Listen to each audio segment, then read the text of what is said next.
section, we're going to turn our attention to the information we can learn from samples. A sampling distribution is the probability distribution of a sample statistic that's formed when random samples of size n are repeatedly taken from a population. If that sample statistic that we're talking about is the sample mean, meaning the average, then the distribution is the sampling distribution of sample means.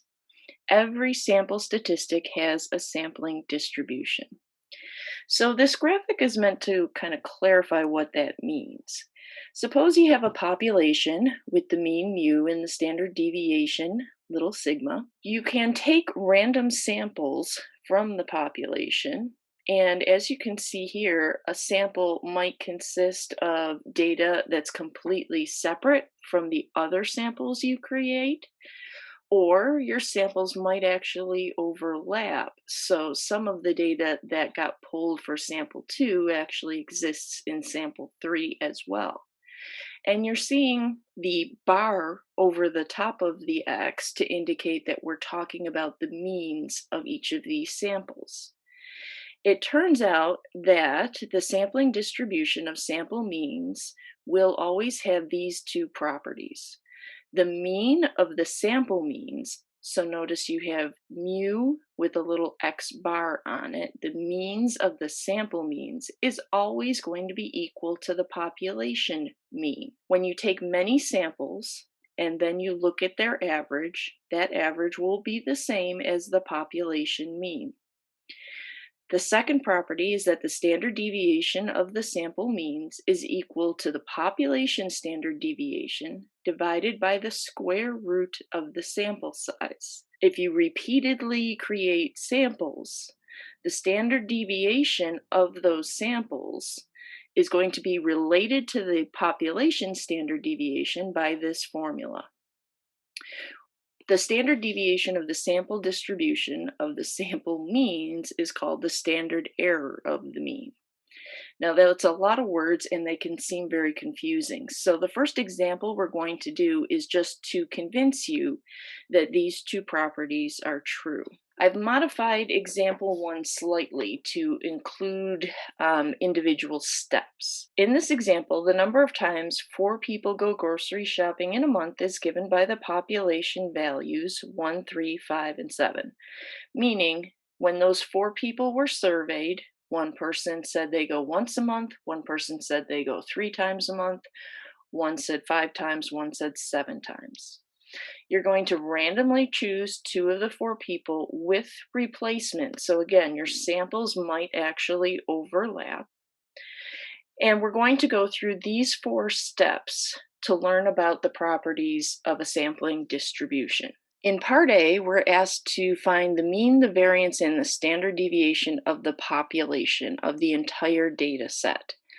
So to find the mean, we would add up 1, 3, 5, and 7 and divide it by the number of pieces of data in that population, which is 4. And if you do that math, you get 16 divided by 4, so the mean is 4 times per week. Now, to calculate the variance and the standard deviation, we'll go back to using the tables that you saw earlier in this course. So the first column, X, I list the pieces of data, 1, 3, 5, and 7. In the second column, I take each piece of data and subtract the mean. So I take each of these pieces of data and subtract 4, giving me -3, -1, 1, and 3. The next step is to square those differences because remember, we want them to be positive. So we have 9, 1, 1, and 9. And then the variance formula says that you take the sum of that last column, and we're going to divide by capital N because this is a population, which is our population size. So adding up the last column, we get 20 divided by our sample size of 4. So our variance is 5. And then to find the standard deviation from the variance, you just take the square root So our standard deviation is about 2.2 times per week. So this is the information for the entire population. Now we're using a small population in this example so that the math is easy to wrestle with. Part B asks us to list all the possible samples of size n equals 2. So all the possible samples we could create from these 4 people and their responses. And we're going to calculate the mean of each of these samples. That's what we mean by the sampling distribution of the sample means. So to list all the possibilities, I'm going to proceed in an organized way. So my first sample, I might choose the person who goes shopping 1 time a week. And then because this is with replacement, when I go to choose another survey response, I might choose that same 1 time a week shopper again. Or I might choose the person who responded 1 time per week, and then I might get the person who said 3 times a week. I might get 1 and 5, and I might get 1 and 7. Those are all the possibilities with me selecting the person who shops 1 time a week as the first part of my sample. And then I continue. I might choose the person who shops 3 times a week, and then the person who only shops once. I might choose 3 with 3, 3 with 5, and 3 with 7. I might choose 5 times a week with 1, the person with 5 times a week, and then 3 times a week. 5 and 5, choose the same person twice, and then 5 and 7. And finally, I might choose the person who shops 7 times a week with the person who shopped 1 time a week, 3 times a week, 5 times a week, and themselves 7 times a week. So these are all the data sets that I might get if I did a sample from this population, and that sample consisted of 2 responses. Now I'm going to find the mean of each of these, meaning for the first sample, 1 and 1, I will add up those 2 scores, which obviously gives me 2, and divide it by the number of scores, which is 2. So 2 divided by 2 gives me a mean of 1. In the next row, I add 1 and 3, which gives me 4, divided by the sample size of 2, and I get a mean of 2. I'm going to do that for every single sample. So I have just created the sampling distribution of the sample means. I've shown all the different averages that I might get based on selecting a 2-person sample. Now for part C, I'm going to find the mean, variance, and standard deviation of these sample means. So I'm going to find the mean of the sample means. This is the proper notation for that, by adding up all my sample means and dividing by the number of samples that I created. So when you add up the sample means, you get 64, and there are 16 different samples that are possible. This gives me a mean of 4. Now I'm going to compute the variance for the sample means. Again, the easiest way to do this is with a table. Now, rather than make a table that lists each of these sample means individually, I'm going to create a frequency table that'll shorten the work. So if you look at the sample means that were possible, I got every number from 1 up through 7. So under X, I'm going to list 1, 2, 3, 4, 5, 6, and 7. In the frequency column, I'm going to count up how many times each of those means appeared. So for instance, 1 is only in my sampling distribution once.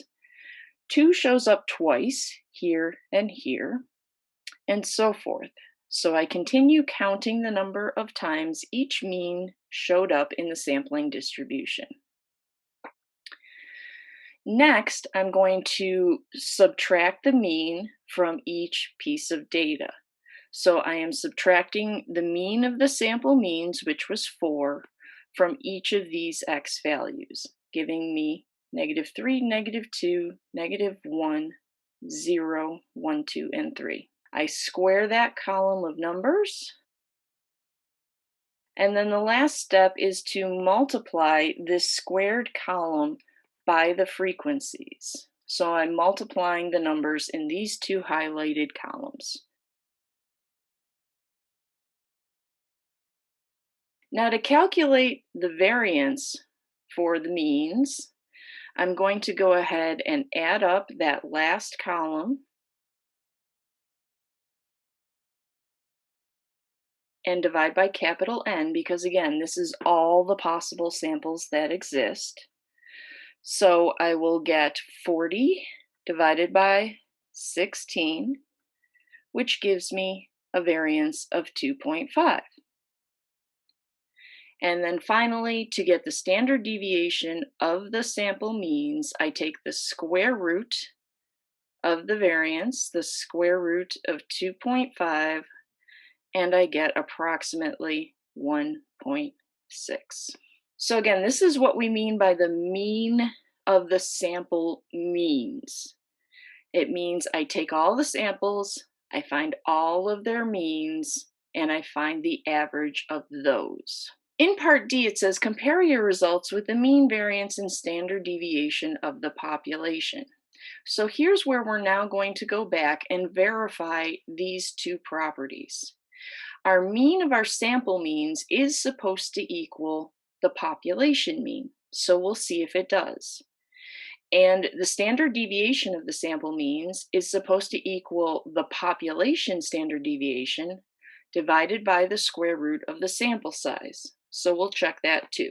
All right, so in part D, the first property said that the mean of the sample means should equal the population mean. Is that true? The mean of the sample means was 4. We did that in step C.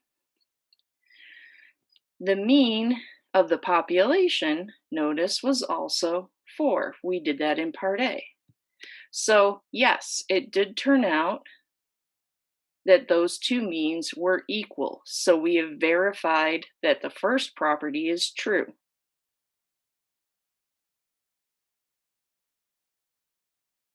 And then the second property, we're supposed to check that the standard deviation of the sample means is the standard deviation of the population divided by the square root of little n. And little n is the size of the samples you were creating. So in this case, my standard deviation of my sample means is right here, 1.6. I'm looking to verify, to check, does that equal the population standard deviation? And I'm going to use the exact version of it. So I'm going to use square root of 5. And I'm going to divide that by the square root of the sample size. Our samples contained 2 of the pieces of data. So I'm going to take square root of 5 and divide it by square root of 2. And if you do that with a calculator, you will get the same number as the standard deviation of the sample means, meaning that this property also is true. So the point of this example was to get you to understand what the mean of a sampling distribution is going to look like, and then to convince you that these two formulas relating the population parameters to the sample statistics are true.